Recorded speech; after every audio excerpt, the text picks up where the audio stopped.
I'm Theo. And I'm Juliet. And this is Apologies Accepted. We offer an entertaining look at some of the big issues in history by examining public apologies of the famous and infamous. We're looking at politicians, serial killers, actors, and you. Send us a public apology you would like to make, and we'll read it on the air and give you a chance to redeem yourself or just get some guilt off your shoulders. We're here for you. Once a week, maybe more if you're really, really sorry.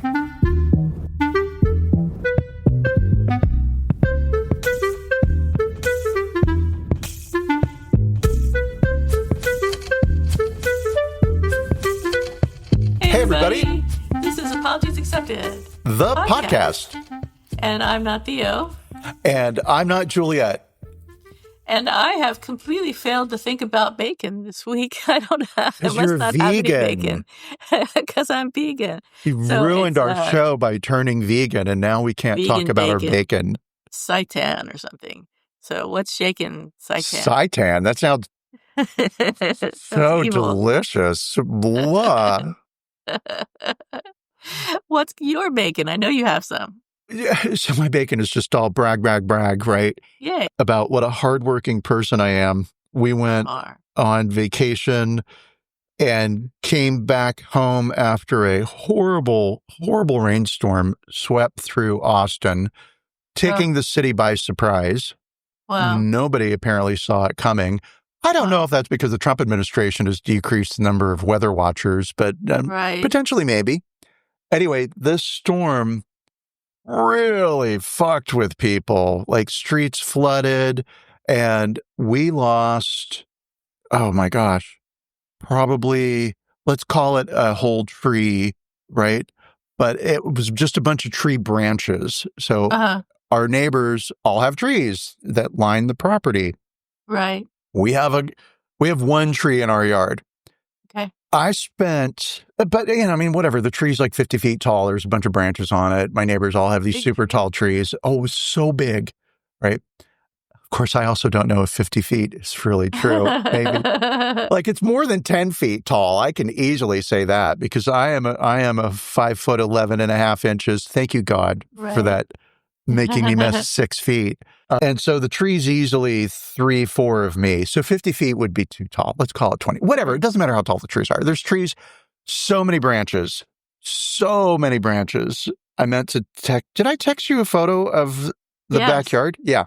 Yes. It took me 2 days with my Barbie chainsaw to cut up these tree branches and drag them out into the street. Wow. And it was murder. Like, it was really hard work. I guess. It was. And it was so hot one day, and it was so humid. The next day was fine. And so, whatever, I dragged them all out and onto the street, and I called the city, and I was like, oh, can we get the brush pickup? And they were like, okay, cool, we will. We're trying to figure out what to do because, is it really a citywide emergency where we are just going to do it automatically, or are we going to handle? And I was like, I don't need to know all of this city.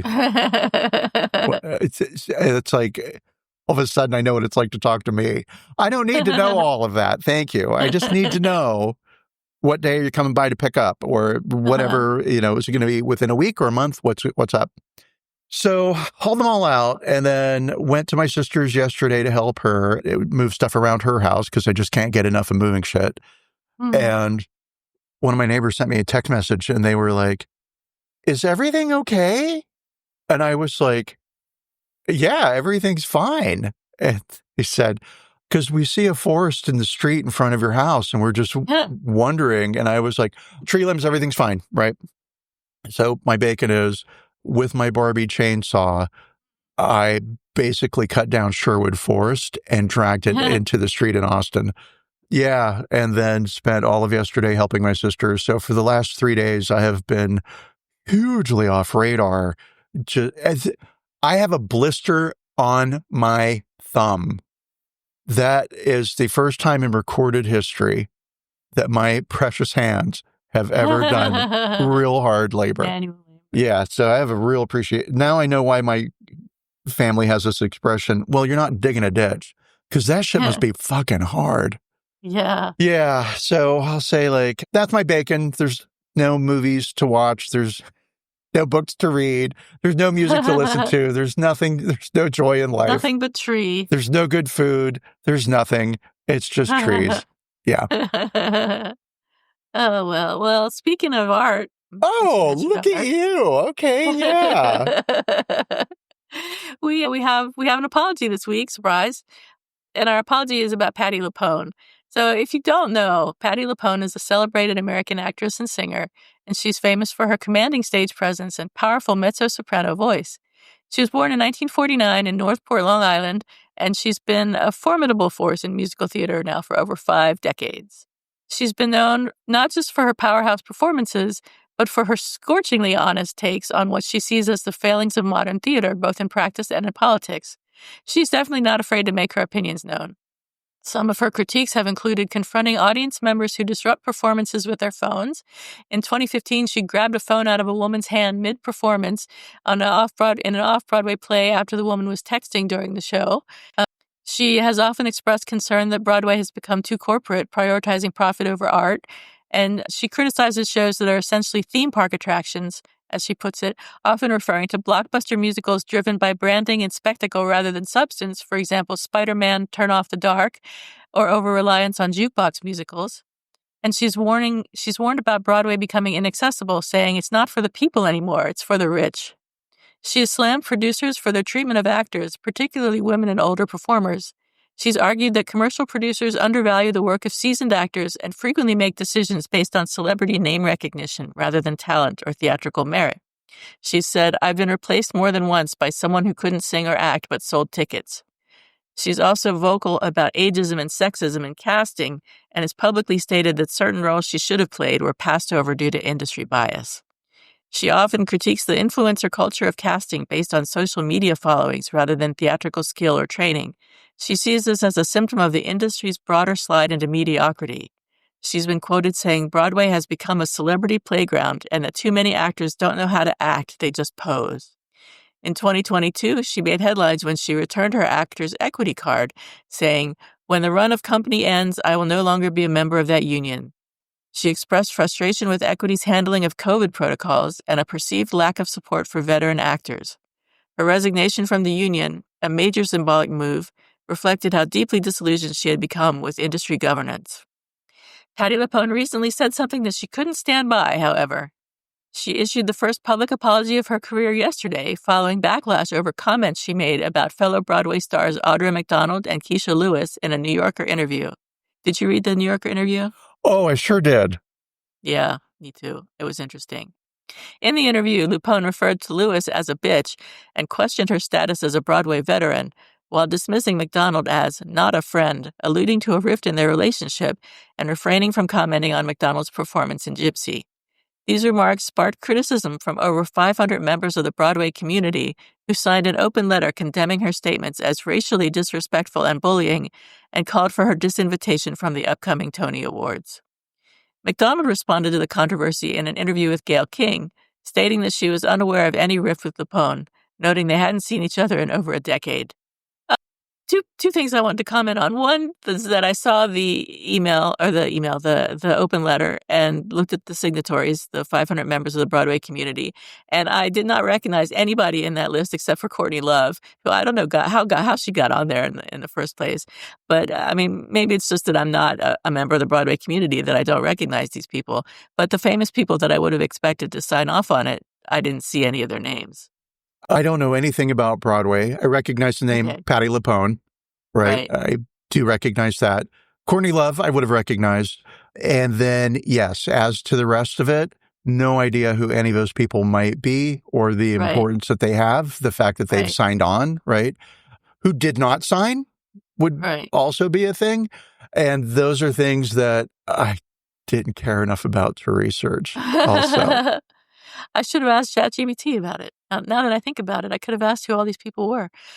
So the other thing I was going to say was that when did Gayle King become famous? So she... For being friends with Oprah, For being friends with Oprah. 30 years ago? For years and years. Really? For years and years, she was just Oprah's friend. Yeah. And then, all of a sudden, I guess I've been hearing her name everywhere. I was surprised that she had a morning TV show, But also, I don't watch morning TV, so like I don't know. And all I know Right. about Gayle King is that she was Oprah's friend, and how they became friends or why, I have no idea. Is They Oprah worked still with together once. Stegman? I don't know. Yeah, I think so. I guess I know more than you do, so. Brag, Juliet. So we don't know anything about Gayle King, so. But yeah, so there was an interview with Gayle King, and Audra McDonald was like, "I don't know about any riff," which is funny. And this overall incident highlights ongoing discussions in the theater community about accountability, respect, and inclusivity. And I have the apology. Unless you'd like to contribute anything else in particular to the discussion, I can go ahead and read the apology. So I do have some stuff, but it's also stuff Yeah. that you've probably read. But I approached this topic with the idea that the history of the formation of Broadway or the Broadway Theater District would be the most interesting thing for me, Oh, right? it was interesting. And so I was like, I wonder where Broadway came from and with the theater district. And may I say, so boring. And I sat down and started reading the Patti LuPone interview, and I was gripped. And I thought she was going to be the boring thing, that it was just going to be this case of, oh, okay, here's an actor who thinks a lot of themselves and has this great storied career, who opened their mouth and blah, blah, blah. I mean, I was right, but boy, I was wrong. So here are the bits from the article that really struck me, and I'll offer them for our listeners. One, enjoyment, but two, better appreciation for the type of person that Patti LuPone is. I could say like, oh, she's feisty, but that could mean a number of different things to a number of different people. So a lot of this is just pulled straight from the article. But to begin with, of course, she was born in a working class family in, I believe it was Long Island, Italian family. And her parents got divorced. I don't know how old she was, but youngish, right? Perhaps early teens. And her first thought was, great, now I can become an actress. Her father was a principal, and her mother was the wife of a principal, she says. And her dad wanted them to become teachers, Patti and then her two brothers. Her mother made a point to Patti LuPone that one of her relatives, her great-grand aunt, which is a term I've never heard before, but it means her great-grandmother's sister, was a very famous opera singer. She was Adelina Patti, born in 1843 and died in 1919, a Spanish-Italian opera singer. The composer Giuseppe Verdi, writing in 1877, described her as perhaps being the finest singer who had ever lived and a stupendous artist. And so her mother's point was, hey, you are related to theatrical royalty, singing royalty. And of course, she had a voice. And then as to the type of person Patti LuPone is, here's some snapshots from the article. She's fought with Andrew Lloyd Webber. And for our Gen Z audience who may not be familiar, or people not familiar with Broadway, he's like a super famous composer and Broadway producer. He did Phantom of the Opera. He did Les Mis too, right? I think. Yes, he's done the biggest shows on Broadway, Andrew Lloyd Webber. So she's fought with Andrew Lloyd Webber, who in the 90s replaced her with Glenn Close in his musical Sunset Boulevard. LuPone trashed her dressing room, sued his company, and used part of the settlement to build herself a pool, which she christened the Andrew Lloyd Webber Memorial Swimming Pool. I think that's great. In 2022, during a talkback for the musical company, she berated a spectator, "Put your mask over your nose. That is the rule. If you don't want to follow the rule, get the fuck out," which is exactly how I felt in 2022 about anybody wearing a mask, right? Asked about Madonna. She called Madonna a movie killer. Totally agree with that. And on Real Housewives, I don't want to know the lives of those. I don't want to know about those trashy lives. I will say for the whole franchise, yes, I agree, except for the Beverly Hills one, which I did used to watch. Let's see.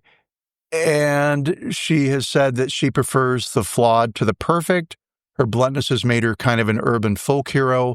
On the Tony Awards red carpet in 2017, she declared that she would never perform for President Trump. Asked why, she responded, "Because I hate the motherfucker. How's that?" Again, this could have been me. I could have said any of these things. LuPone bristles when people call her a diva, which they often do.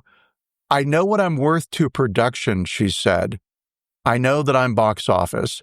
Don't nickel and dime me before you put me on the stage. Don't treat me like a piece of shit. Because at this point, if you don't value me, why am I here? Mm. Somebody who knows their self-worth to production. It's interesting that she makes that statement, but then at the same time complains that Broadway has become sort of a venue where they're worried more about ticket sales than they are about the quality of the talent, because you're just saying that you put butts in seats. But okay. She had a boyfriend who's now dating Sarah Palin. They're perfect for each other, LuPone said. They're two of the stupidest human beings on the face of the earth. Then she paused. How do you say stupid without saying stupid? He's a box of bricks. Wow, that's hurtful, the boyfriend said when the reporter reached out to him by phone. I can't imagine living my life being so hateful that way. All right, fair enough. Now, as to the incident and what happened, right? How did LuPone get involved with this other production? So Patti LuPone was starring in a Broadway play called The Roommate last fall, which Mia Farrow is up for a Tony this year for her. I think she's supporting actress in this production. Either way, I love Mia Farrow. Fantastic. Congratulations. Glad you're working. And I say that a lot whenever we see a movie or a TV show and some used to be famous person is in the show. I'll say something like, oh, I'm glad they're working, or, oh, good for them for working. And James once asked me, is that something that people from LA say? Because you say that all the time. And I was like, yeah, it kind of, I guess it is, right? Because the normal story is, oh, you were a star for a while and then everybody forgets you. And so I'm actually really happy when I see Lindsay Lohan in a thing, right? Good for her for working, right? Okay, so Patti LuPone is starring with Mia Farrow in this Broadway play. And the Broadway play shares dressing room walls with Alicia Keys' performance of what I think it's called. Oh, it's called Hell's Kitchen. So I'll just start reading from the article. This is Patti LuPone speaking. There was a little bit of bullshit that went down, and then I washed my hands of a couple of people in the show business. One of them, the writer found out later, was a press agent who, after an onstage blow-up, grabbed a bottle of champagne from his office. I'm going to skip this piece. Sorry, everybody. I thought that had to do with The Roommate, and it doesn't. Okay, so here we go. The Roommate shared a wall with a neighboring show, Hell's Kitchen, the Alicia Keys musical, and sound would bleed through the walls. At her stage manager's suggestion, LuPone called the head of the Schubert organization and asked him if he could fix the noise problem. Once it was taken care of, she sent thank you flowers to the musical crew. She was surprised then when Keisha Lewis, an actress in Hell's Kitchen, posted a video on Instagram speaking as one veteran to another and called LuPone's actions bullying, racially microaggressive, and rooted in privilege, because she had labeled a black show loud. So what she actually said was, these actions, in my opinion, are bullying. They're offensive. They're racially microaggressive. They're rude. They're rooted in privilege. And these actions also lack a sense of community and leadership for someone as yourself, Patti LuPone, who has been in the business as long as you have. So to this, LuPone said, oh my God, here's the problem. She calls herself a veteran. Let's find out how many Broadway shows Keisha Lewis has done, because she doesn't know what the fuck she's talking about. Then LuPone Googles. She's done 7. I've done 31. Don't call yourself a vet, bitch. The correct numbers are actually 10 and 28, but who's counting? Mm-hmm. She explained the noise problem. This is not unusual on Broadway. This happens all the time when walls are shared.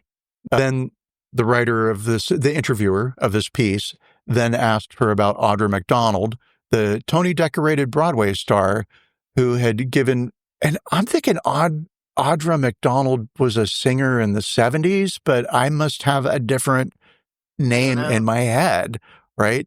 So it doesn't matter. Audra McDonald, famous person on Broadway, had given the video from, these names are driving me crazy because I don't know any of these people, but from the Alicia Keys actress, she gave the video like a thumbs up and a heart on Instagram, right?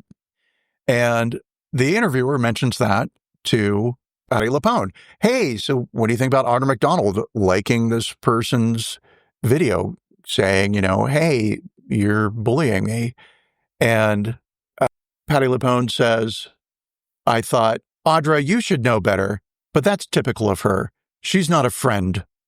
The two singers apparently had a long ago rift, and LuPone said she doesn't want to elaborate. But when asked about this, Audra McDonald was like, I don't know anything about it. I haven't spoken to her in over 10 years.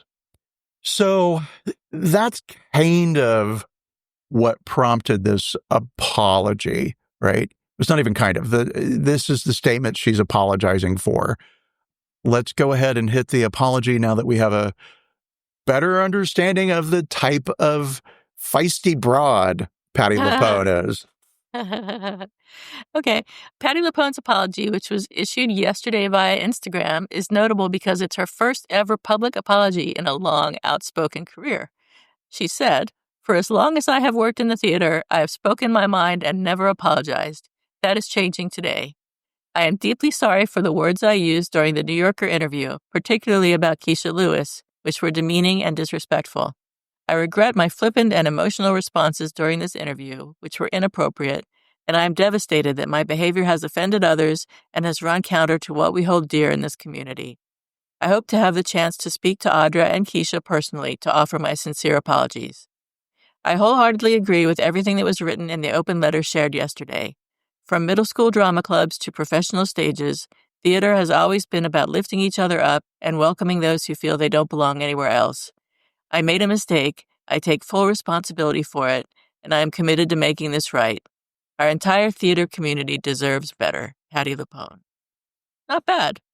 I mean, I'm going to say I really like that apology. Yeah. I think an argument can be made and should be made that if there hadn't been the letter signed by 500 people, would she be apologizing for it? Would she have woken up the next morning and said, oh, God, I really went too far in that interview. I need to apologize. No, she didn't police herself, right?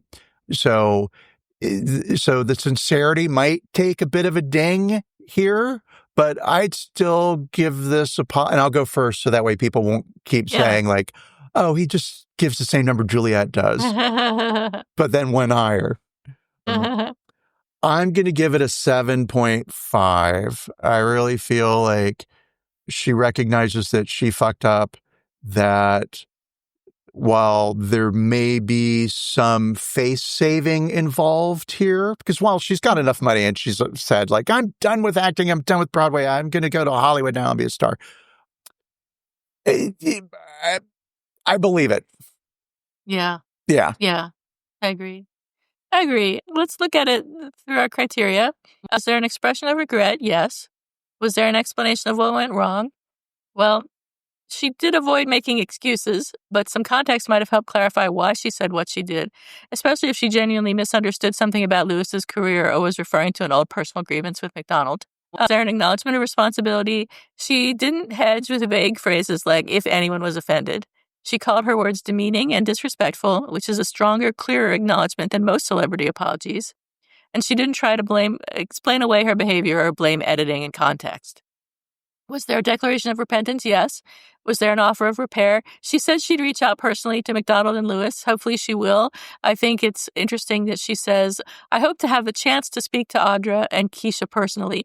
Well, I mean, you have to make that happen there, Patti. But they may not want to. So that's true. What she might be saying there, and here I am leaping to her defense. Get out of the way, Juliet.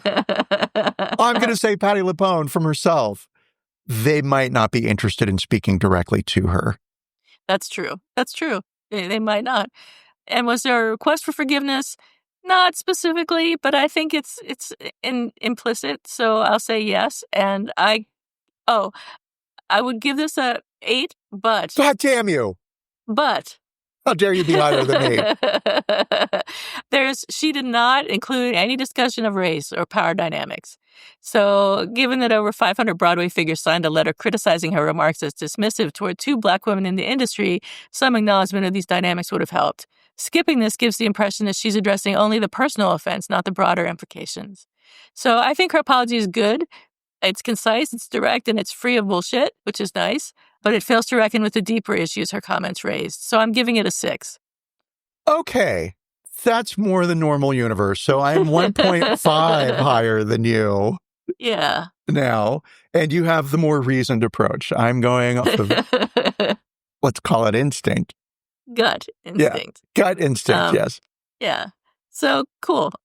I think we've disposed of what? Go ahead. Oh, yeah. You think we've disposed? We've disposed of Patti LuPone? You cannot. She will never go away. She will only come back. I'm curious to see what she will do in her future. If she will go on to be in Hollywood. She's been on, I guess she was on that show with the kid with Down syndrome, which I didn't realize was her. It was called, I forget the name of it. Almost There or Almost Home? Something like that. No Going Home? And so she was on a TV series for some years. And so she's already been on television and been in a few movies, I think. So maybe she'll just go and do that now. I don't know. She was in the Disney production of a Marvel thing called Agatha All Along, which I did watch. I watched that whole thing. Good. Yeah, I mean, was it great? It was good. I watched it because I kept thinking, where's it going to go? Where's this going? What's going on? Right? Can I say that again? What's happening here? Which I suppose is why you watch anything, because you're wondering what's going to happen next. So it was engaging. I liked it. And I liked her character in it. And I wasn't a Patti LuPone fan, but I sort of got some respect now for her. She wasn't on my radar. Now she kind of is. Yeah. So I might watch something because she's in it. Oh, interesting. Whereas there are other people. So this song might have worked out well for her. Thank God for her, because what's she going to do without my fandom? But the other thing that I'm excited to share with you is a real quick bullet point history of the development of Broadway. Because when I say, like, it wasn't that interesting, it's kind of not that interesting, but there's some stuff here. Okay, so development Broadway in the 1650s, it was Dutch New Amsterdam, and the theater district didn't exist, but the Dutch settlers staged plays in taverns, which were in that area. In 1732, they built the first permanent theater in New York, which was a theater on Nassau Street. It seated 280 people, and it staged primarily Shakespearean plays and ballad operas. 1750s through the 1770s, the British are coming, and British touring companies brought theatrical plays to New York and performed in the theater. The American colonists, let's call them, took notice and started to mimic London's theater culture to growing audiences. 1774, theater ban, which happens throughout history. The Continental Congress. So, I'm going to say Abraham Lincoln. That's not Abraham Lincoln. That's Benjamin Franklin and his crew. Discouraged theater attendance during the American Revolution, viewing it as immoral and a distraction from wartime efforts. Most theaters in New York were shut down. So then for me, it just starts getting boring. It's all about like more theaters start opening and this theater opened and that theater opened and who really cares? In 1866, The Black Crook, which is often considered the first musical, premiered in Niblo's Garden. I don't know. It combined a melodramatic plot. I love how you're interested. And I'm like, I don't know. What the fuck?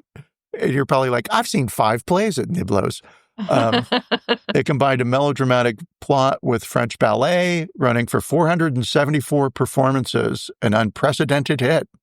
But one of the big changes, of course, was electricity. So in 1880s, the theater gets electricity, and all of a sudden you've got the lights on Broadway. The piece that was most interesting to me, the point that I never knew about, a thing I never knew about, you will of course, sure, You will, of course, heard of the Ziegfeld Follies. Mm-hmm. Florence Ziegfeld was a pivotal figure in the evolution of Broadway. Best known for his lavish reviews, the Ziegfeld Follies, which debuted in 1907, helped usher in the modern American musical. His productions emphasized spectacle, glamour, and the Ziegfeld girls, very showgirl costumed women on stage. But he gets his start in theater by leaving Chicago and coming to New York and looking for an act that he can have play at the World's Fair, right? Couldn't find any talent in Chicago, went to New York, and he found a guy called Eugene Sandow, who was a Prussian strongman, dubbed the world's most perfectly developed man. And in 1893, this guy would basically stand on stage in a Speedo, Mm-hmm. and women would come up and touch his muscles and pass out from excitement, right? Uh-huh. And I love this idea that Ziegfeld, who brought in women and tight dresses and sheerness and played with nudity on stage, right? Really got his start showing off a guy in a Speedo. And then his career starts to take off. So who knew? Who knew? That's amazing. Yeah. I mean, we'll say. But again, it's just kind of that the development of Broadway, it just felt like one great big giant yawn to me. It was like, yeah, okay, it's what you would expect. It's where the bars were, then they turned into theaters, and then they got electricity, and now you pay $1,000 to go see any performance on Broadway. Yeah, totally. Well, how about an apology expected? I'm guessing that we have the same one this week. Oh, let's see if we do. What's your apology expected? During a town hall meeting in Butler County, Iowa, Senator Joni Ernst faced intense questioning from constituents regarding her support for the One Big Beautiful Bill Act, a legislative proposal endorsed by President Trump that includes significant cuts to Medicaid.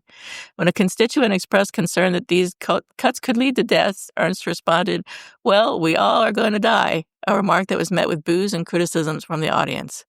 The following day, Ernst posted a video on social media appearing in a cemetery where she offered a sarcastic apology stating, "I made an incorrect assumption that everyone in the auditorium understood that yes, we are all going to perish from this earth."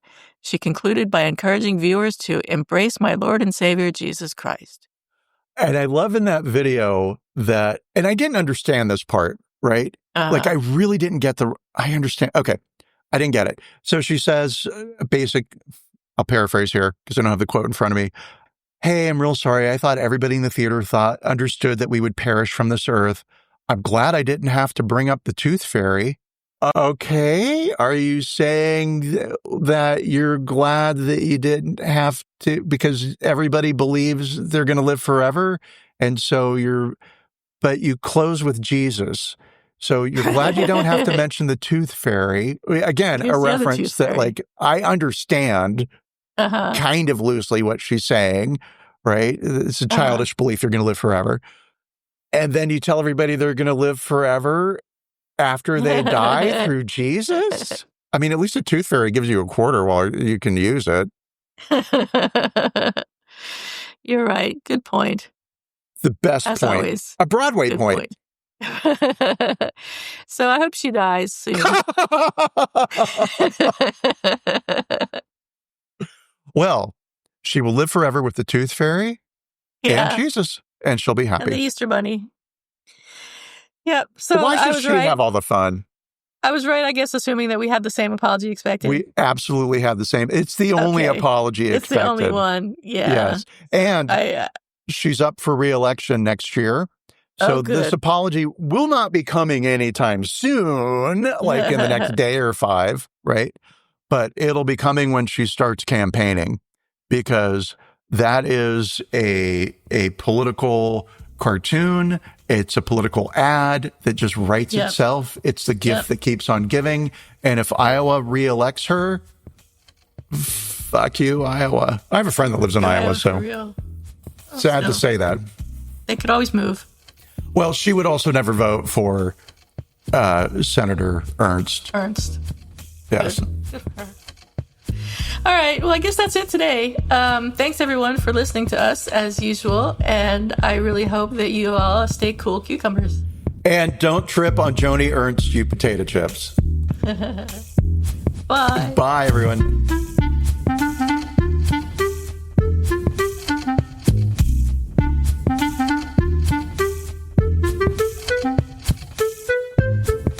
Thank you for listening to Apologies Accepted, the podcast. You can find links to the articles and the sources in the show notes. To submit an apology or find out more, visit us at apologiesaccepted.net, where you can also find our merchandise. We're on Twitter at Apologies Accepted. And on Instagram at apologies.accepted. You can support our important work at Patreon.com/Apologies Accepted. And fuck Facebook. Bye. Bye.